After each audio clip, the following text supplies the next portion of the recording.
Good morning, friends. Myself Ravi Sharma, and I welcome you all in Concept Amplify. दोस्तों, मैं आप लोगों की क्लास ले रहा हूँ छत्तीसगढ़ हिस्ट्री की। कल हम लोगों ने प्री हिस्टोरिक एज के बारे में पढ़ा था, और जैसा कि आप सब जानते हैं कि छत्तीसगढ़ के जो मटेरियल्स है CGPSC के, वो ज़्यादातर हिंदी में है। तो जो इंग्लिश मीडियम के स्टूडेंट्स हैं उनको थोड़ा सा हर्डल्स फेस करना पड़ता है इंग्लिश मटेरियल के लिए। तो मैं जो ये कोर्स लेकर के आया हूँ ये इंग्लिश मीडियम में है। मैं आपको इंग्लिश में समझाऊंगा भी, थोड़ा बाईलिंगुअल क्लासेस चलेंगे, और साथ ही साथ इसके जो PDF रहेंगे वो मैं आपको डिस्क्रिप्शन में अवेलेबल कराते रहूँगा। तो जो भी मेरे से बन पड़ेगा डेफिनेटली मैं आप लोगों की पूरी हेल्प करूँगा, और आप भी साथ साथ चैनल को सब्सक्राइब कीजिएगा और वीडियोस को लाइक भी कीजिएगा। तो छत्तीसगढ़ हम लोग हिस्ट्री पढ़ रहे हैं। कल जो मैंने पढ़ाया आप लोगों को प्री हिस्ट्री के बारे में, आज हम लोग थोड़ा पहले उसका रिवीजन कर लेते हैं। कल मैंने आप लोगों को प्री हिस्टोरिक एज के बारे में पढ़ाया था कि प्री हिस्टोरिक एज है क्या। Actually prehistoric age, the age of which written evidences are not found, is called prehistoric age. हम लोगों ने ये देखा था कि जिसके रिटन एविडेंसेस नहीं मिलते हैं उसे प्री हिस्टोरिक एज कहा जाता है। किस तरह से यहाँ पे जो ह्यूमंस थे वो स्टोन इम्प्लीमेंट्स का यूज़ करते थे, क्योंकि इस समय ह्यूमंस जस्ट इवॉल्व हुए थे। ह्यूमंस में पहले वो एनिमल्स से ह्यूमंस में इवॉल्व हुए थे, तो वो ह्यूमंस तो बन गए थे, बट फिर भी वो जो रहन सहन था उनका एक जानवर के जैसा ही था। वो लोग हंटिंग करते थे, बोरिंग करते थे और फ्लैश मीट्स खाते थे। जो भी उन लोगों को फॉरेस्ट में जो भी उसको प्रोड्यूस मिलता था उसी को उन लोग अपना जीवन यापन करते थे, यानी कि वो एक फूड गैदरर की कैटेगरी में थे।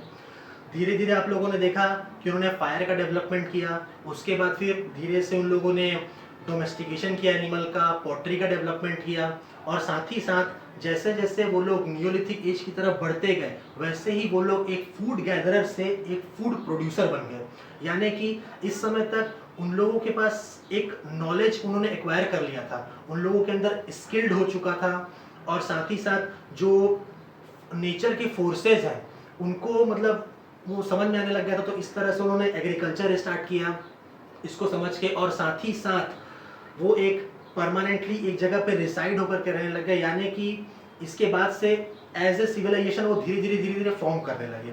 तो ये हो गई थी कल की हिस्ट्री की, मतलब प्री हिस्टोरिक एजेस की हम लोगों की बातें। और आज हम लोग आयरन एज के एविडेंस के बारे में बात करेंगे। ठीक है, तो वीडियो स्टार्ट करते हैं।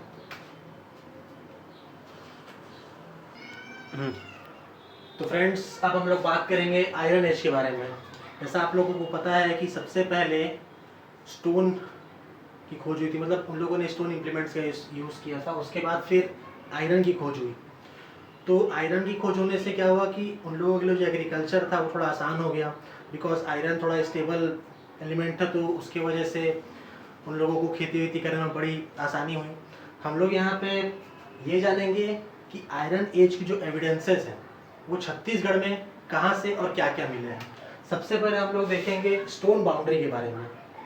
छत्तीसगढ़ की स्टोन बाउंड्री, इसको पाषाण घेरे भी बोला जाता है, और इसको ह्यूज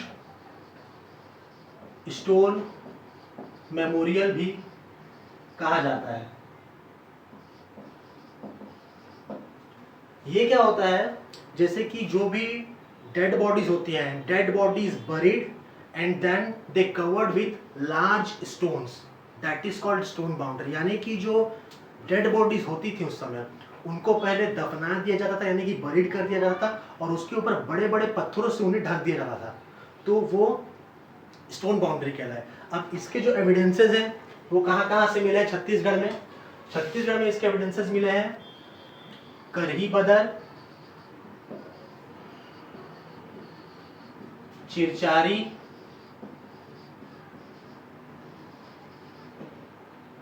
सूरर और करका भाटा। यानी कि करही बदर, चिरचारी, सूरर और करका भाटा से स्टोन बाउंड्री के एविडेंसेस मिले हैं। करका भाटा जो एरिया है, इस करका भाटा एरिया से आयरन टूल्स,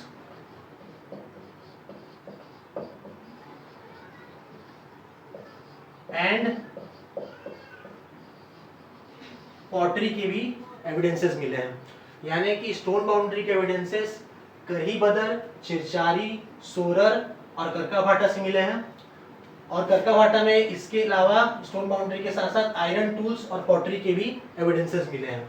ये सारे के सारे जो प्लेसेस हैं ये आपका बालोद डिस्ट्रिक्ट में है।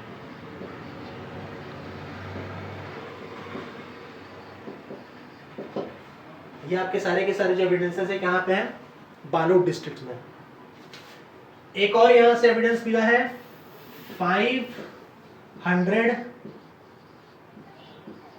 मेगालिथिक मॉन्यूमेंट्स, 500 महापाषाण स्मारक, 500 महापाषाण स्मारक के एविडेंसेस भी मिले हैं। ये आपके मिले हैं गढ़घनौरा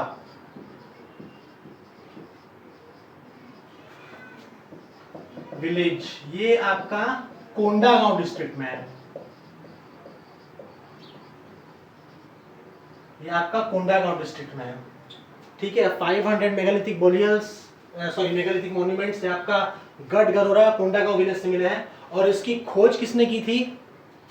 इसकी जो खोज थी, इसका जो मतलब इसको किसने फाउंड किया था? J.R. Kamble and doctor Ramendra Nath Mishra. इस 500 मेगालिथिक बोरियल्स जो हम लोगों को गढ़घनौरा विलेज कोंडागांव से मिले हैं, इसको फाउंड किया था doctor J.R. Kamble, J.R. Kamble जी ने और डॉक्टर रमेंद्र नाथ मिश्र ने। तो ये वही स्टोन बाउंड्री की बात। अब हम लोग बढ़ेंगे आगे हम लोग देखेंगे रॉक पिक्चर्स के बारे में। सो फ्रेंड्स, अब हम लोग बात करेंगे रॉक पिक्चर्स के बारे में। रॉक पिक्चर्स क्या थे कि जो ह्यूमंस थे, अर्ली ह्यूमंस थे, वो क्या केव्स में रहते थे, तो केव्स में वो रॉक के ऊपर पेंटिंग करते थे। तो ऐसी बहुत सारी रॉक पेंटिंग्स छत्तीसगढ़ से मिली है। कहाँ कहाँ से मिली है इसके बारे में बात करेंगे। और इस रॉक पिक्चर्स को सबसे पहले एंडरसन नाम के ब्रिटिश हिस्टोरियन ने खोजा था 1910 में। यानी कि ये firstly found by British historian Anderson in 1910, यानी कि 1910 में जो रॉक पिक्चर्स है वो सबसे पहले ब्रिटिश हिस्टोरियन एंडरसन के द्वारा यहाँ पे खोजा गया था। और रॉक पिक्चर्स के जो एविडेंसेस हैं ये हमें छत्तीसगढ़ के डिफरेंट प्लेसेस से मिले हैं, जैसे कि राजनांदगांव के चितवा डोंगरी, राजनांदगांव की चितवा डोंगरी,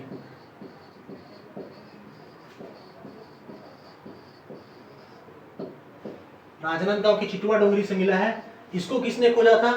तो इसे खोजा था क्या बोलते हैं श्री भगवान सिंह बघेल एंड डॉक्टर रमेंद्र नाथ मिश्र ने।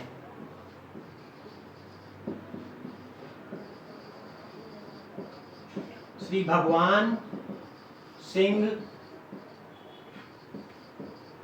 बघेल एंड डॉक्टर रमेंद्र नाथ मिश्र ने रॉक पिक्चर्स की चितवा डोंगरी से जो मिला है, राजनांदगांव चितवा डोंगरी से जो रॉक पिक्चर्स मिले हैं उसकी खोज जो है वो भगवान सिंह बघेल, डॉक्टर रमेंद्र नाथ मिश्र ने किया था।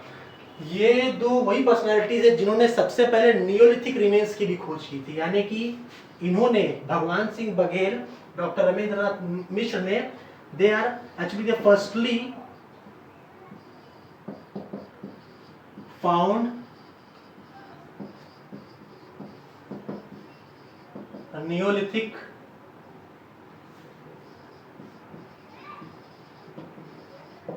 रिमेन्स। ठीक है, इतना हो गया।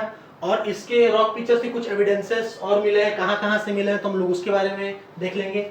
रायगढ़ डिस्ट्रिक्ट से मिले हैं ये, रायगढ़ डिस्ट्रिक्ट के कहाँ कहाँ से मिले हैं तो रायगढ़ डिस्ट्रिक्ट के सिंगनपुर, करही-बदर, बसनाझार, ओंगन, करमागढ़, लेखापाल, बेनीपाट, बोतलदा। कौन कौन से? सिंगनपुर, सिंगनपुर के बाद क्या क्या है? कबरागढ़, कबरा हिल, बसनाझार, कबरा हिल,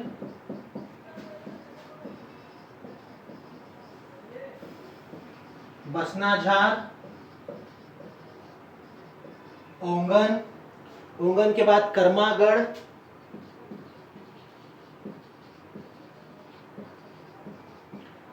लेखापाल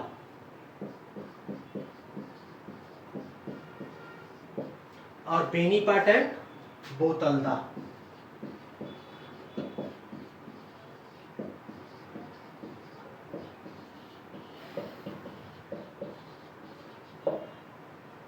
रायगढ़ डिस्ट्रिक्ट के सिंगनपुर, कबरा हिल्स, बसनाझार, ओंगन, करमागढ़, लेखापाल, बेनीपाट एंड बोतलदा, इन सब जगह से रॉक पिक्चर्स के एविडेंसेस मिले हैं राजनांदगांव और रायगढ़ से।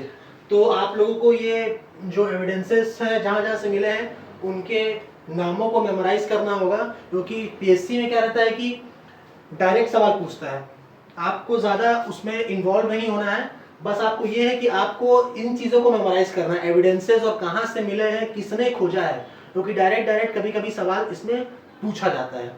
ठीक है, ये इतना हो गया रॉक पिक्चर्स के बारे में। अब हम आगे बढ़ते हैं। रॉक पिक्चर्स के बाद हमें कुछ वुडन पिलर्स के भी अवशेष मिले हैं बस्तर डिस्ट्रिक्ट से, वुडन पिलर्स के बारे में।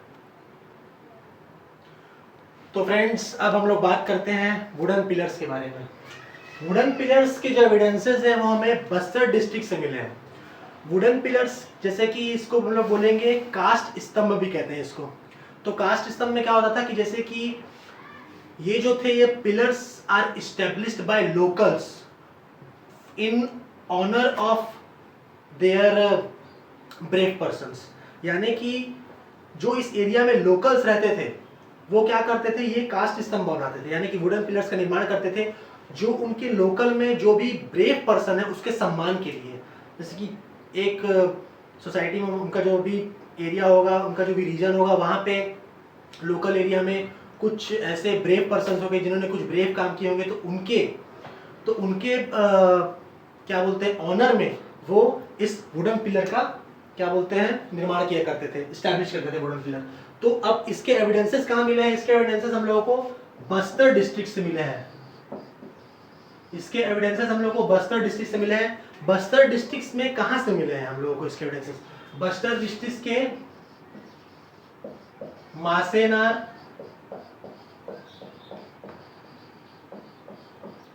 डिलमिली, मासेनार, डिलमिली, चित्रकूट, चित्रकूट 25 व्यूज हो गए। तो ये हो गया चित्रकूट, किलेपाल और साथ ही साथ एक तारा गांव और छिनेगार करके एरिया था। किलेपाल, तारा गांव एंड किलेपाल। तो यहां से हमको वुडन पिलर्स के एविडेंसेस मिले हैं। वुडन पिलर जैसे कि मैंने अभी आप सबको बताया कि लोकल लोगों के द्वारा इसका निर्माण किया जाता था for honouring the brave person of their local regions.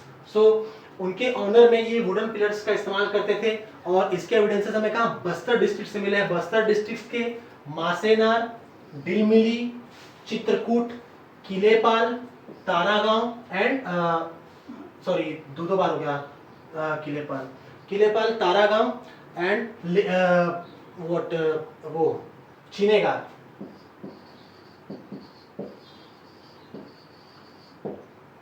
छिनेगार, यहाँ किलेपाल दो बार हो गया था, उसको मैंने हटा कर छिनेगार लिख दिया है। ये इतने एरियाज हैं जहां से वुडन पिलर्स के अवशेष मिले हैं। तो यहाँ पे हमारा जो ये आयरन एज था और प्री हिस्टोरिक एज था, यहाँ पे ये खत्म हो गए हैं। अब हम कुछ फैक्ट्स की बात कर लेते हैं, जो कि आप लोगों को जानना बहुत ज़रूरी है।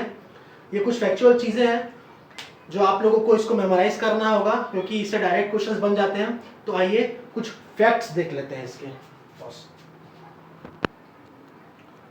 तो फ्रेंड्स, अब हम लोग कुछ इंपॉर्टेंट फैक्ट्स की बात कर लेते हैं।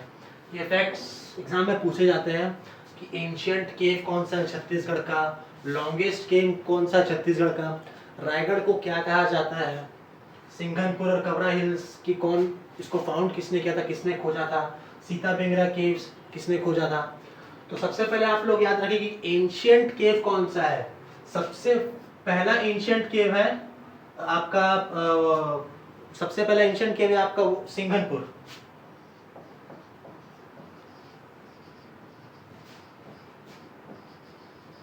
फर्स्ट एंशिएंट केव है सिंघनपुर और दूसरा है कबरा हिल। ये एंशिएंट केव्स है, सिंघनपुर और कबरा हिल्स एंशिएंट केव है। क्वेश्चन पूछा जाएगा छत्तीसगढ़ में, which of the following is ancient cave of Chhattisgarh. तो आपको याद रखना है कि सिंघनपुर और कबरा हिल जो है वो एंशिएंट केव्स है छत्तीसगढ़ के। और ये भी पूछ सकता है which of this is the longest cave of Chhattisgarh. तो लॉन्गेस्ट केव कौन सा है, बोतलदा। बोतलदा ये खरसिया के पास है, नियर खरसिया रायगढ़।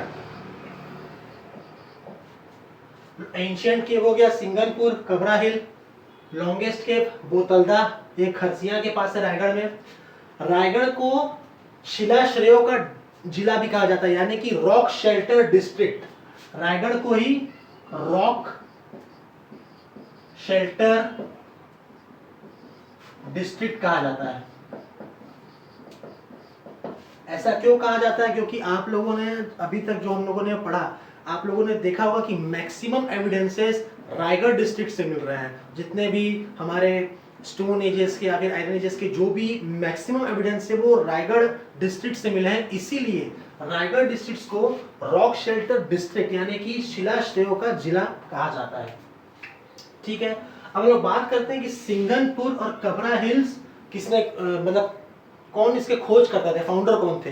तो सिंघनपुर और कबरा हिल्स के जो फाउंडर थे रायगढ़ के, इसको एंडरसन ने खोजा था। पहले भी हमने बात की थी, एंडरसन ने खोजा था। कब खोजा था, 1910 में। सिंघनपुर और कबरा हिल्स को एंडरसन ने खोजा था। और ये सीता बेंगरा केव, ये क्वेश्चन पूछ लेता है कि सीता बेंगरा केव को किसने खोजा था। Was the founder of Sita Bengra cave of Surguja. ये कहाँ पे है, सरगुजा में है सीता बेंगरा केव। तो इसको किसने खोजा था, कर्नल आउसले।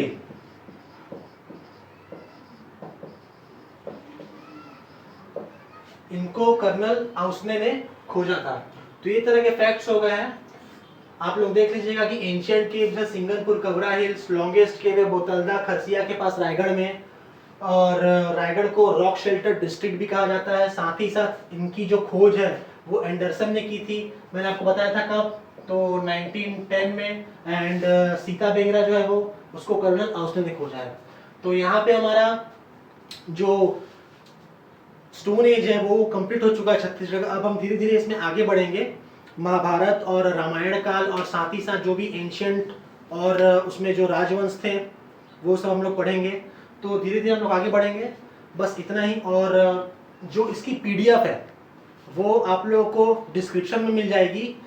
बाकी चैनल को देखिए और वीडियोस पसंद आए तो लाइक और सब्सक्राइब भी कीजिए चैनल को। साथ ही साथ किसी भी तरह की कोई क्वेरीज है या फिर कोई डाउट है तो प्लीज़ मैसेज करके आप पूछ सकते हैं। ये जो मटेरियल है ये मैंने खुद 2-3 बुक्स से इकट्ठा करके बनाया है। तो अगर बीच में कुछ थोड़ा मोड़ा डाउट या फिर कहीं पे गलती होगी तो डेफिनेटली आप लोग बताइएगा, मैं उसे सुधारूंगा, क्योंकि गलती इंसान से ही होती है। ठीक है, thank you so much and God bless you all.